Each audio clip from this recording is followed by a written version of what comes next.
meditate.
So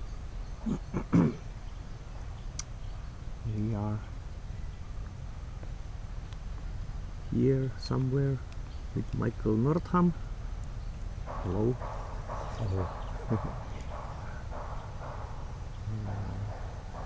We are like between forest and rice field.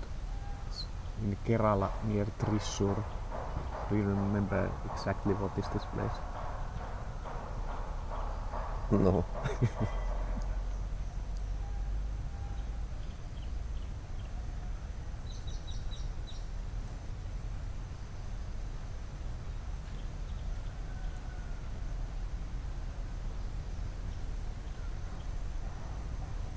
A few kilometers to the southwest of Thrissur.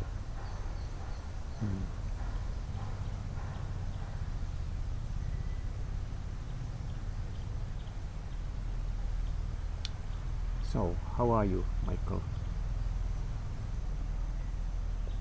I'm very good. Nice to hear.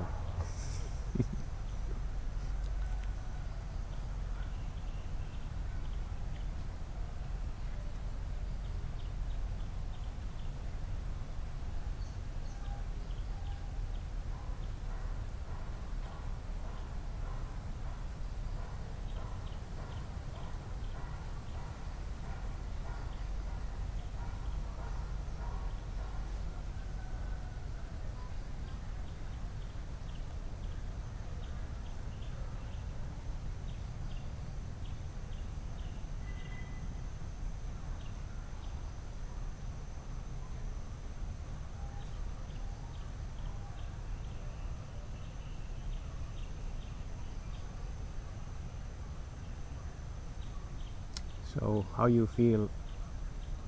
We were yesterday, middle of the night in the rice field. It was like completely dark, only moon light. It was black and full of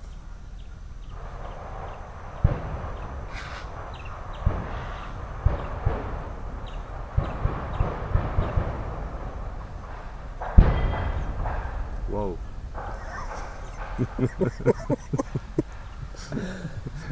Full of woe.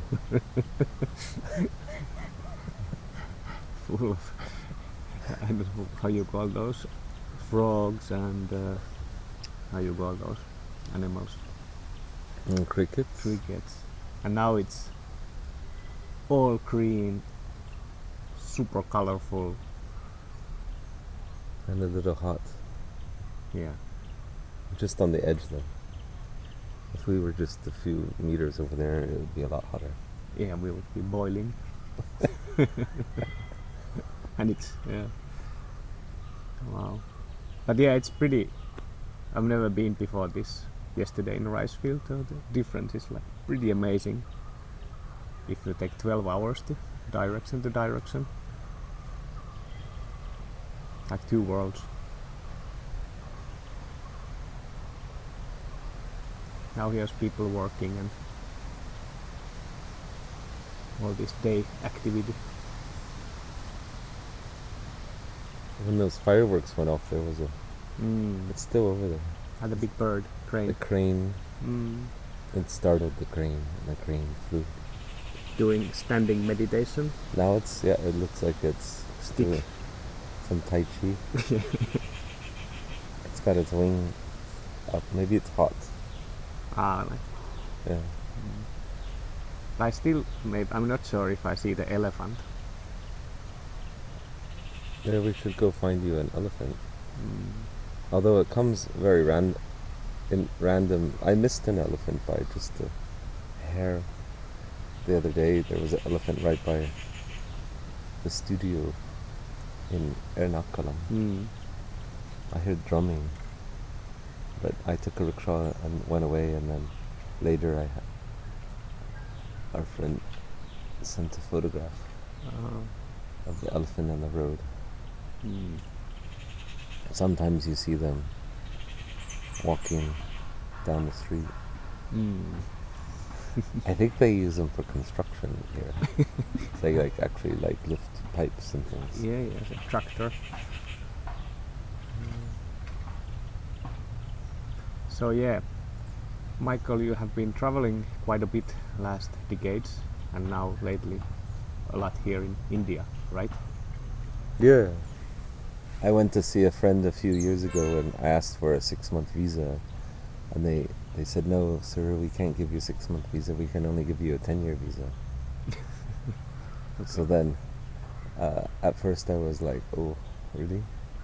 And then I went back and Trump got elected in the US, and I was like, oh no. Anyway, I wasn't quite happy there. I think I'm a professional foreigner, so it's better to be as living as a foreigner.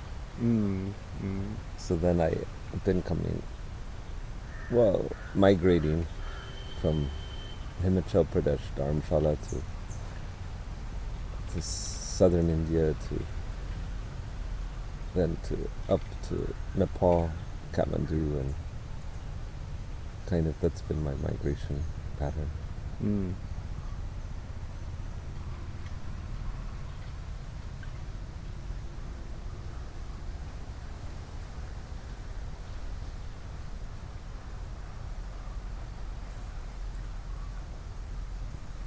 You give these listening workshops here, time to time, or concerts, or how you call those? Yeah, I haven't really done many concerts actually as such. But I initially was invited by this school in West Bengal, 3 hours from Kolkata, called Shanti Niketan. It's the place where Rabindranath Tagore had founded it. So it's kind of a school that was initially, the campus was in nature, and it's quite famous for mural and visual artists from across India. Murals, like the artwork on walls and sculptural. And this Sanchian Ghosh, who's the director of the interdisciplinary department, suggested I do a kind of workshop residency there. So they don't have much as far as media equipment because it's very old school, tactile. So we decided to do a sound art for visual artists thing. So it was somewhat successful. Every Monday and Fridays we would have listening sessions or listening salons, which actually started in Berlin. The last year I was in Berlin, I would, on Sundays, I thought, it's normally music, experimental music is kind of consumed with a beer in the hand and going out, socializing in the evenings. So instead, we decided to do a Sunday afternoon tea and coffee and biscuits with futons laying everywhere and curated listening program. So based on that idea, then I had suggested that in India, because generally people don't know much about either new music, experimental music, underground, or electroacoustic, or the history of sound, the idea that you can even have such a thing outside of music. And then added to that then the idea that sound is a valid kind of artistic medium, just like how a painter paints or sculptor sculpts. You can work with sound as a material, not necessarily in a musical sense, but as a material. So that was very successful. And then based on that, then I've done little shorter workshops here and there in Delhi, and then finally in Kerala last year for the Kochi Benali. Always different contexts, and sometimes more serious and engaged, and sometimes a little bit more loose and kind of just free form. You never can tell in India. Sometimes things that should be very organized are very not, and sometimes things are very organized when it's very loose. It's very bizarre. Keeps you on your toes. But then the latest engagement more deeply was in Dharamshala, where I met one fellow who he was a trainer for music software, Ableton Live and whatnot, and he left the big city and the official training programs and created his own Himalayan Academy of Music Technology in Dharamshala. So he does classes on Ableton Live and software. But I told him what I do, and he said, "Oh, we should have a Sonic Arts course." So then people show up to Dharamshala and stay for either a month or maybe we do 10 days or whatever.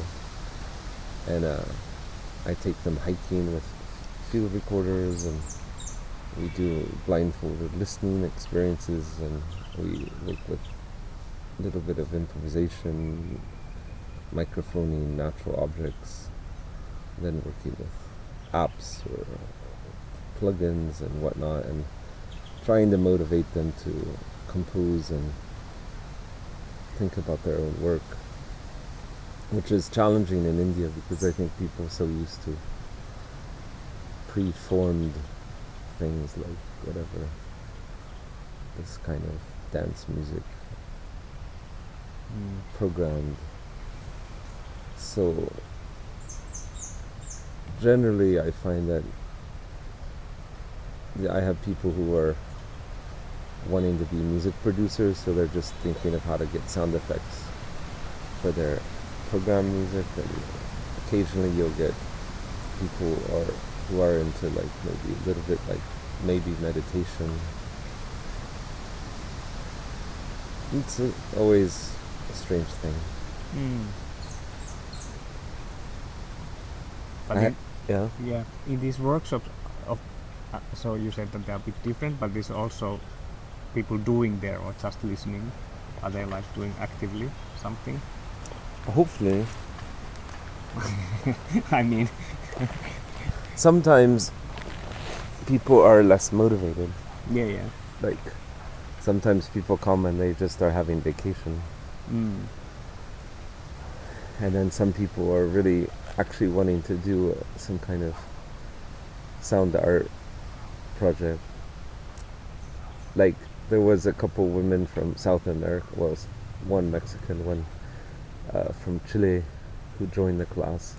And they were very engaged in very interesting ways. They were wanting to work with sound to create. The Mexican woman wanted to learn how to work with sound in order to create like dreaming experiments, or like dream yoga, facilitating dream yoga things. And the other one is like a body performance artist, kind of doing, I don't know, kind of like a very, how to say, like, she had her own thing going on, which was quite unique. So she was wanting to use the sound as a way to add another layer to her thing. And she's already living in Berlin, using the information. She's always telling me how much she got from it. So that's nice. Yeah, and we have been now played and traveled a little bit here in India, and there have been a couple of people who we have met, and they have been really like inspired, and they for example they were in the last one in Kochi workshop, or what this was like. Yes, the seed has started to grow here already. Yeah, there's from one of my students, who now is a good friend, Nitin Shams, who lives currently in Delhi. He started his own Sunday morning like listening yoga meetups. So he and a friend invites people from all walks of life in Delhi to go walk in a little forested area. So they bring them to different places, and sit them in front of a frog pond or have them listen to with headphones on, microphones, and so he did his, I think his school paper for his graduation was based on the subject of listening and how listening affects creativity, which was inspired by the workshop. So I think it's good, but it's challenging always because you have the different kind of scenes. So you have the people who are interested in kind of, let's say, generically, you have the people who are interested in some kind of mind consciousness, and maybe I can vaguely say spiritual, whatnot. And then you have people who are kind of interested in making cool things and have some sort of cool art, social context. And I find the second one is always challenging because ultimately people do what their peers, like what makes them cool, and that's always different based on your interpretation of being cool. Yeah. But for me that steps challenging on as far as like people don't really listen. Often I share, there's a Krishnamurti quote which I can forward to you. You could post it, whatever. You can try to remember it now.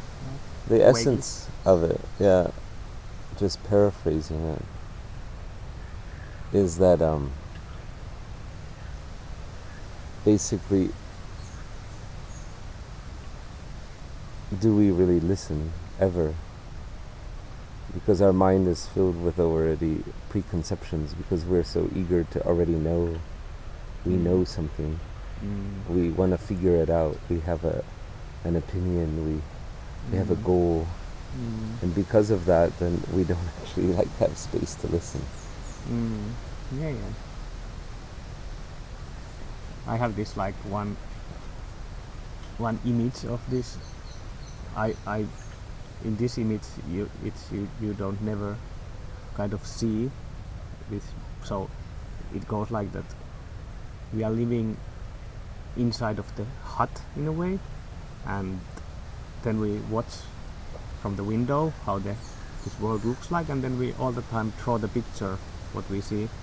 But when we get older, we are actually not looking outside anymore. We are just looking the picture which we have made. So it's exactly the same, that we are just looking the what we have already, what we think we know, and then something comes from the window which doesn't fit in the picture, and then we have to we kind of, that makes us unhappy, and we have to change the picture that it fits with this shadow coming from outside, and then we can be happy for a moment, and then again, because life goes as it goes. So we should more maybe focus listening and watching from the window. Or getting out of the hut. No, that's the that's what the bravest people do. They step out. Because that's part of, I think, why it's hard for me to go back in the hut now. As I've been traveling almost 30 years, and I make brief attempts to quote settle down. I have a picture. I have the reverse. I have a picture of a hut with a window. Yeah. And I think, I want to go sit in a hut with a window so I can have my picture collection. Yeah. Because it sounds cozy and comfortable. But then I realized that I just have a picture of a hut, but I don't have any hut.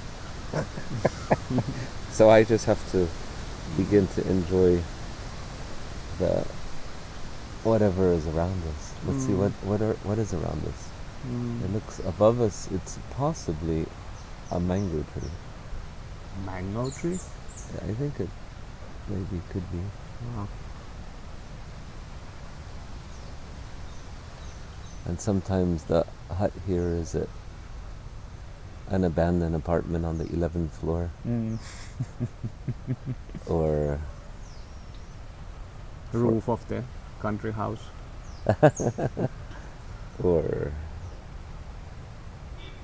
sometimes India, it's always different.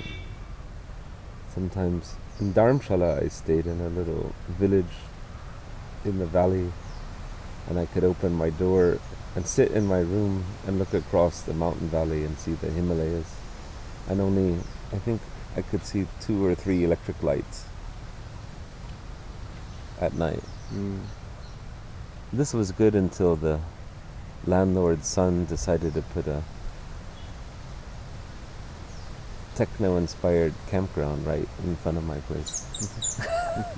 And then there was 4 to the floor till midnight and 7 in the morning, starting when they're making tea. Indian style. Yeah.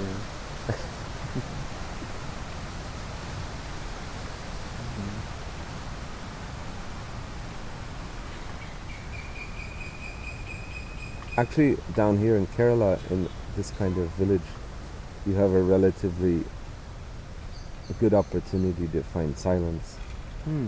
India is a hard place to find, well, relative silence, like natural silence. You always have, like, there you go, a horn, a car, or dogs, or even one phenomena here in Kerala is sometimes the temples will play really loud music, or the mosques with the call to prayer, or the churches who I guess compete with the mosques and the temples and play loud Christian music. Each one claiming the sonic territory. Yeah, we have been staying in Kochi, like capital of Kerala now, 1 week, and we have been doing recordings all around the city and playing our shakuhachi flutes, really different locations and sounds, and I hope we can do some kind of release out of that material, so I will link it somewhere here, so then hopefully there is all kind of city sounds. Like I was really like amazed that these horns in the city, it's like a big jungle with billion birds, like beep beep beep beep beep beep beep beep. It's amazing. Like, what's the one sound? It's like 24/7, like beep boop beep boop boop boop boop boop symphony. Then I tried to explain it to local, that it sounds like the birds, and they're like, But I do think I've had some Indian friends explain to me that they find a certain level of comfort with the city noises, because one friend had gone to, I'm not sure where, somewhere in Europe in a small town, and it was so quiet. They said it was so quiet that they were disturbed by that, and so that they actually missed this constant kind of noise. They felt that was comforting to them. I think that's also just people from big cities can have this phenomena. Maybe it's their tambura protector. Yeah. That's an interesting, you could talk about that. Why you say protector? Why? Because that fellow, who was it? Somebody told us that Harsha? that tempura is a kind of protector. Yeah, it's really interesting.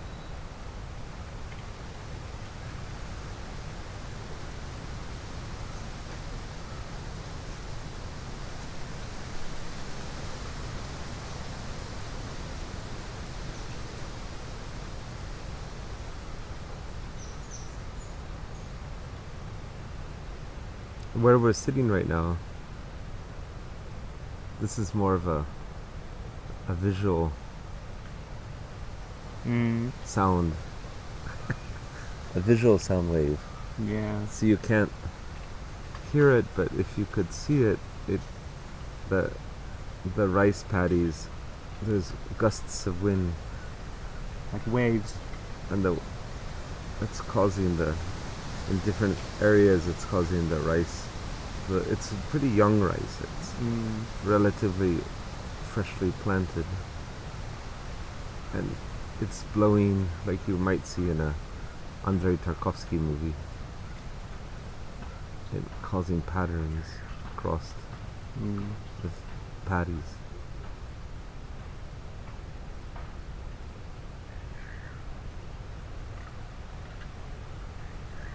$100 dragonflies. Yeah, there's a Maybe more, probably. 1,100. butterflies chasing each other. White cranes, this Tai Chi crane, lots of like white cranes. And near bamboo, not bamboo, coconut Coconut. everywhere. So this looks like dream beach, but it's not water, it's rice field.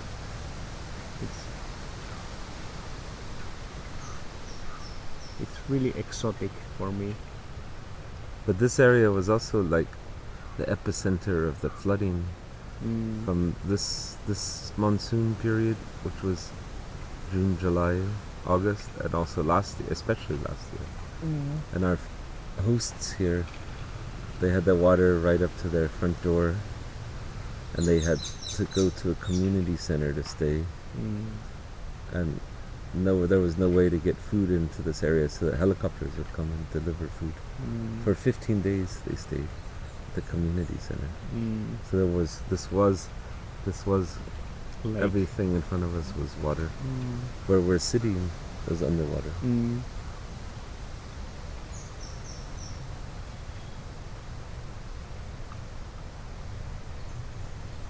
But this forest, this is so incredible because there's so many things for us to eat.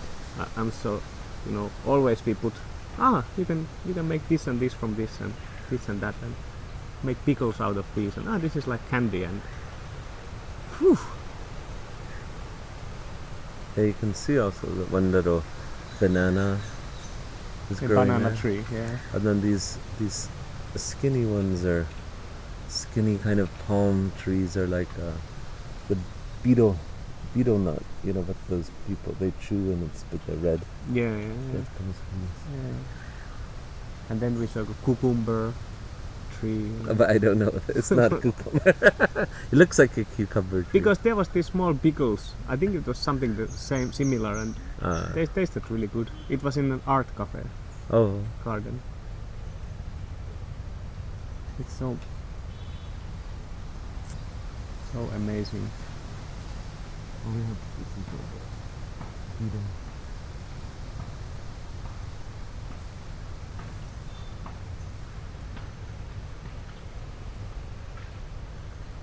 And I have to say, it's almost Christmas, and it's been like 1 week 35 degrees every day. It's been really hot. Unusually hot. Because it's normally it should be a little bit cooler. But we are really south of the India. It's exactly where we're at is exactly the same, like the top of Sri Lanka.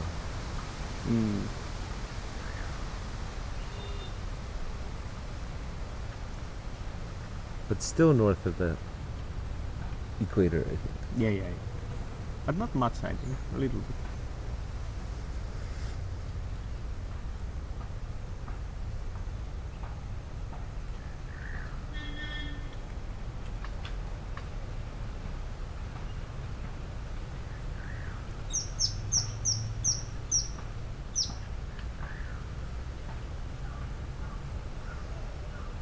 Yeah, some people told me once, they said, why would you ever want to live in India? And not that I'm like living, but actually staying as long as I have been staying.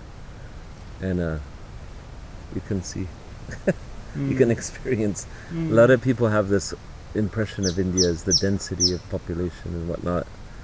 But at the same time, I think the way people live, there's still quite a lot of people who live very traditionally, and in certain areas of India, there's a certain proximity to nature, which I really appreciate. Like, and it's people in India, they travel a lot, so it's very common that one moment you're in Kerala, the next moment go to Bodh Gaya, the next moment you go to Dharamshala, then you go back down to Kolkata, then you go, even though it's huge distances, the way that the even flights are relatively inexpensive, and trains, buses, people move a lot. And I think that when I went back to the States for the 5 years I was back, I felt stuck. I could go on little camping trips or stay in the little area, but didn't feel like I was networking like as much as I did in Europe and here it's incredible. And I really enjoy networking and connecting with people, and I'm also a connecting person. Like Nokia. Indian people ask, where are you from? Always people ask. So Antti says Finland. And they say England. And then he says Finland. Nokia. We're connecting people. Then we start laughing. And then they say, well, Nokia doesn't exist anymore. Already old. But still they have Nokia phones. But that's true that people are really taking night buses and night trains. Like, it's always 10 hours and you are somewhere else. Actually, this, for me, like, staying more than 3 weeks in one place is a little unusual. Last year I ended up kind of living up in Himachal Pradesh, Dharamshala, just because, I was studying Tibetan language and working at the Tibetan library. I was helping doing sound restoration. They asked me if I could take these old reel-to-reel tapes and make the reel-to-reel machines function, because nobody knew how to use reel-to-reel. And we were re-digitizing some tracks that had problems, like on their archives you couldn't hear very well, so sometimes I had to fiddle with the machines and do some post-production. And these were recordings of the Dalai Lama teaching from the 70s and 80s, and also oral history, people telling stories of their escaping from Tibet. It was basically the archives for the Tibetan government in exile. So because of that, then I kind of stayed in that area a lot longer. But I noticed that you have these two group of people. You are like these art people and then this Buddhist people. It's rare to find in between. In between dwellers, which perhaps you're the one a little bit. Yeah, maybe. Yeah, it's really interesting. But then, of course, there are many composers like that and sound artists. Not many, but I would love to meet more if anyone's listening. Because it helps when you have a kind of a similar a reference point somehow, because I find a lot of contemporary art, and especially sound art and then the weird music people, there's a kind of chasing kind of sensations of this, that, and sometimes it's even, you don't even know anymore once you're kind of in a scene, a style, you're perpetuating some kind of style in that scene, and you're positioning in that scene. And then for me it's then you forget about actually the for me art was always a exploration, radical, it wasn't a career move, it was a thing to explore the perception and the complete mystery of this world we're living in. But then I meet some sound art people, and it's like they've made it their profession, and then they don't have time for this or that question, and then it's like not much different than any other profession. And for me, the core of the potential of sound is actually to go really deep into like what is perception, what is this reality we find ourselves in. And I always thought art was really the avenue to explore that, but at some point I realized that it's kind of chasing experiences. And so the more I study, like not just superficially, but like going really deep into like studying text, Tibetan,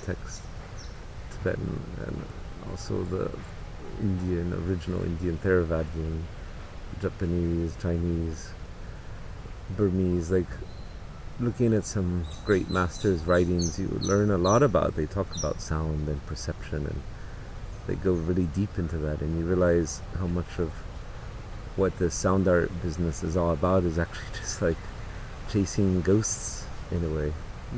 Like chasing, maybe you had this sentimental feeling because you had this cool record and you listened to it on this cool day with everything was so nice.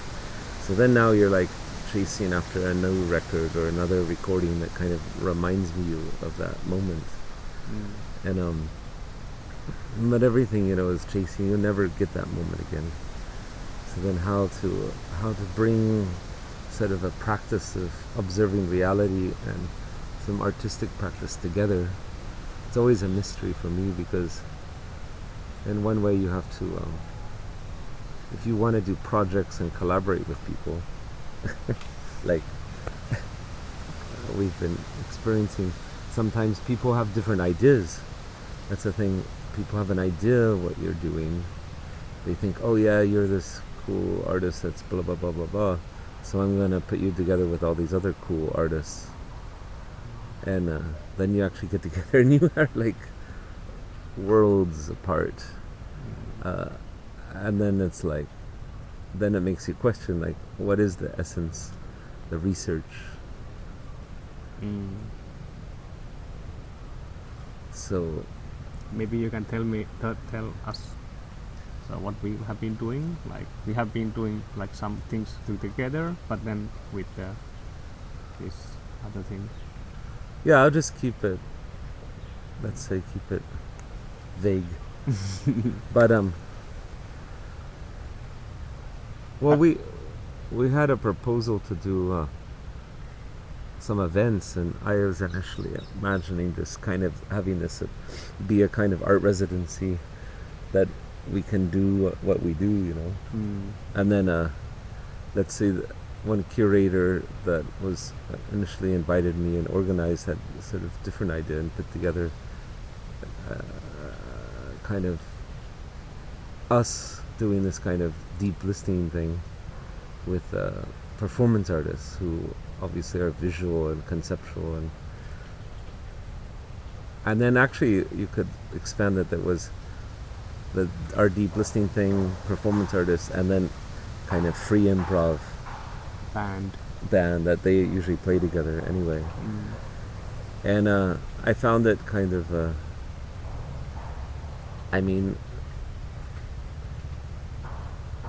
it was, for me, it reminds me that I would rather develop more serious practice.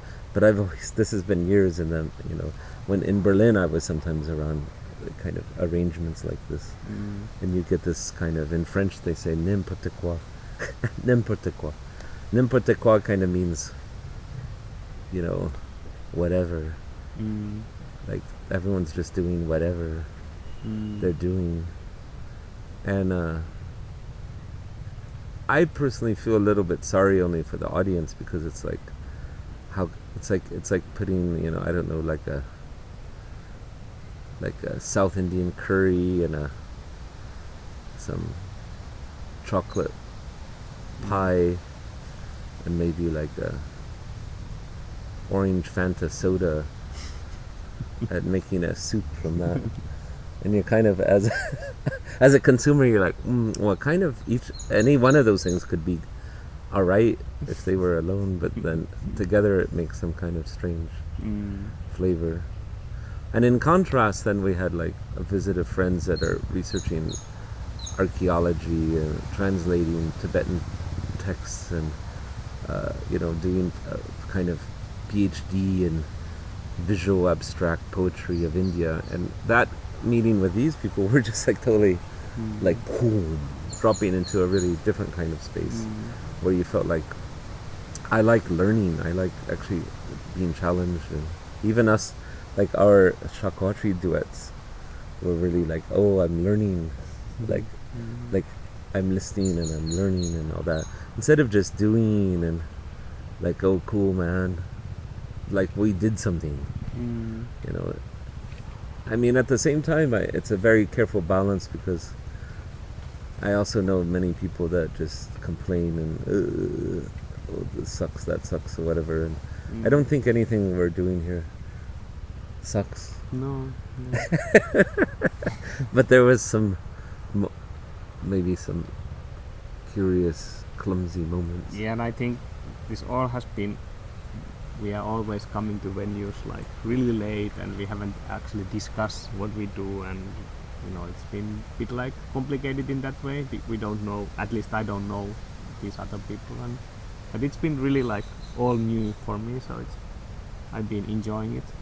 But of course this is not like what I do. Like, I want to focus like one thing per time, and not this like soup thing. But it's also, I think, the age thing. When you're getting older, you are not really like, you don't wanna do that anymore so much. Maybe when you are younger, you like to do that more. But I think also like we had some remarkable opportunities in the sense, especially last night, or yesterday, that we got to do we didn't really do anything properly. We just kind of made sounds, but yeah, but that's something. something.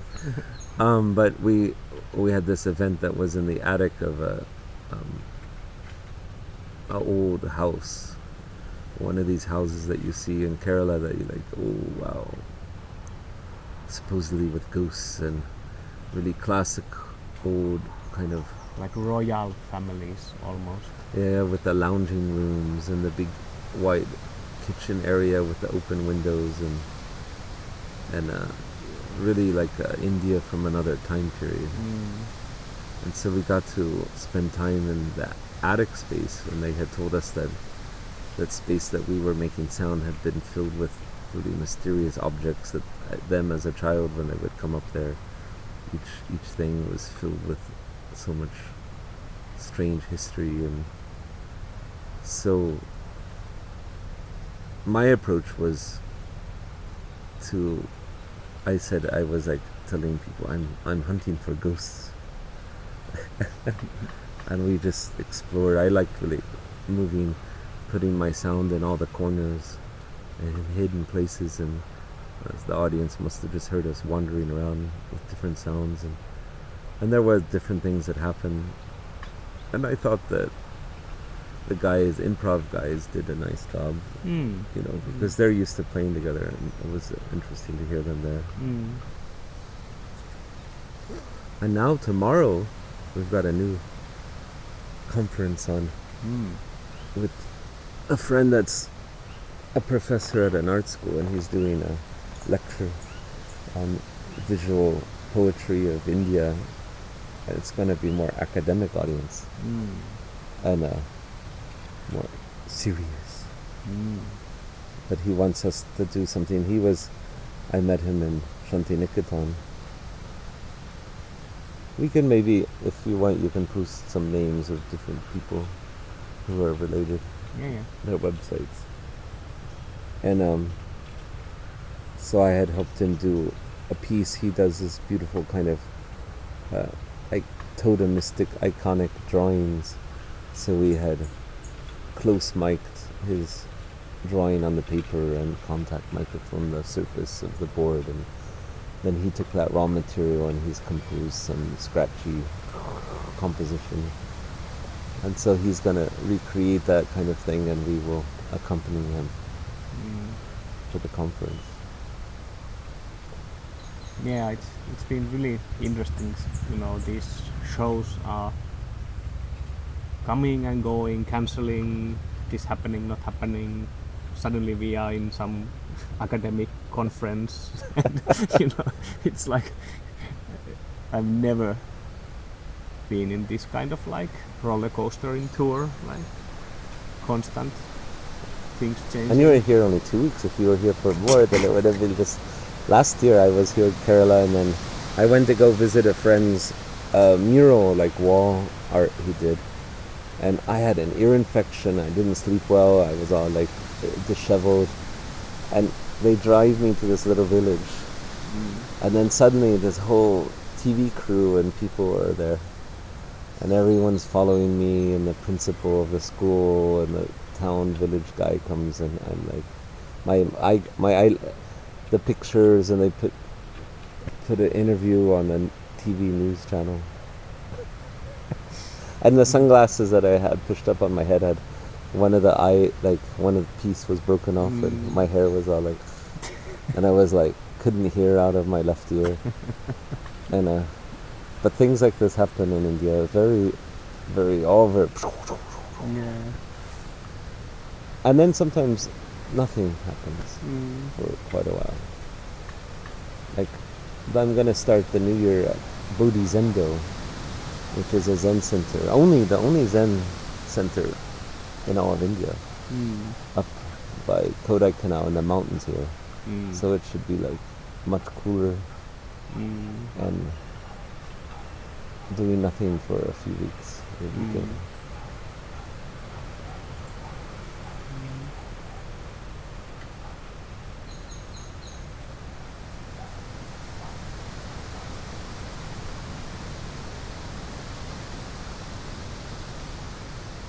Maybe Antti, you could. What is the memory of the sound last night in the dark rice paddy? Can you make a sound diary memory? So it was quite amazing, I think. Yeah, it was. I don't know. It was really full. I did some recordings when we were walking, so hopefully I have it a little bit.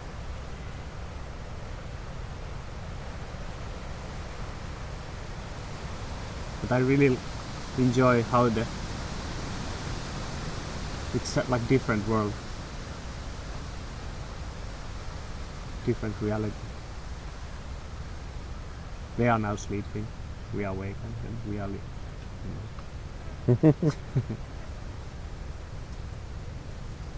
animals,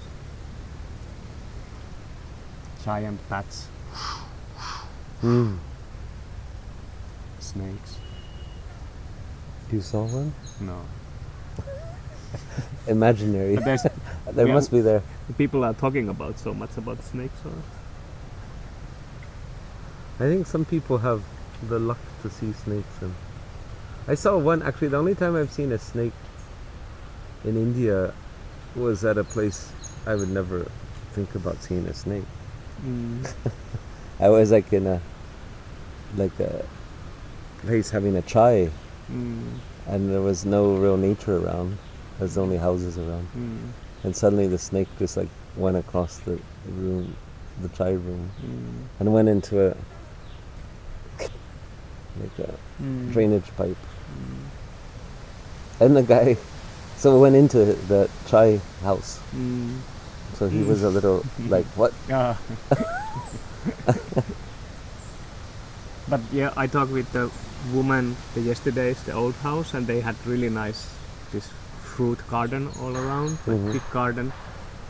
And she said that like not for a long time there was a cobra like coming up.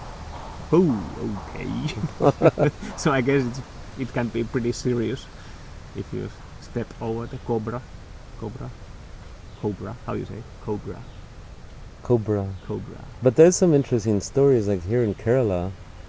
There's, I was told a story in one village, probably something not unlike here where we are at, where there was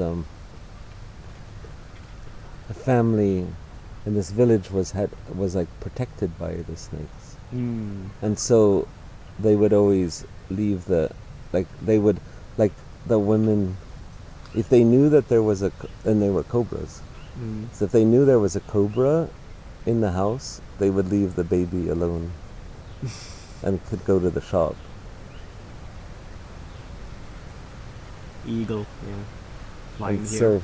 so in Kerala here, they having a snake in the home is a protector of the babies. So it's okay to leave the baby alone, the snakes. But was there also, where we stopped in the rice fields, there was this altar and there was some snake god or something like that? Goddess. Yeah. Yeah, she was like I took a picture of that one.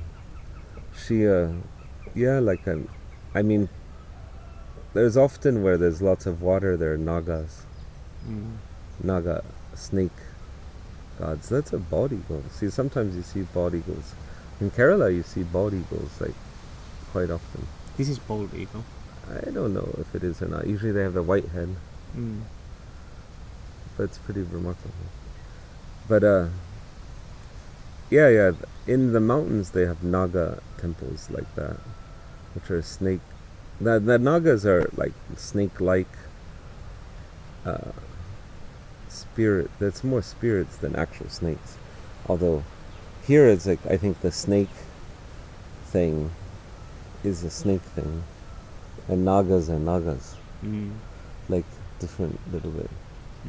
But so she wasn't looking like a Naga. But see, the thing is the old ways, the forgotten old ways of Kerala, older than what we see as Hinduism, was actually a kind of Vajrayana Buddhism that seems to be pretty clearly present. So what we saw, this goddess, actually looked almost identical to Tara. All this talked about under a potential mango tree. Yeah, let's say it's mango tree. Yeah, it's just it's a mango tree on the edge of a rice field, and the sun is coming. It's getting way. hot. Yeah. So it's early morning. Not early morning we started, but It's before noon. Midday, yeah. Almost midday. But I think, yeah, we have pretty nicely material now.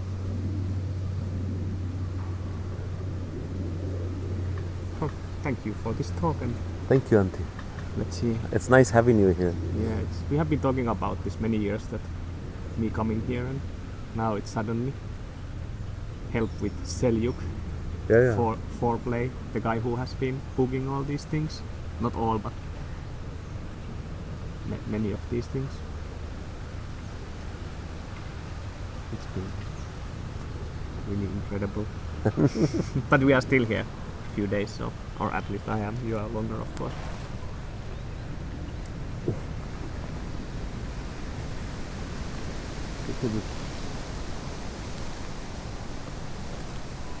The local rock.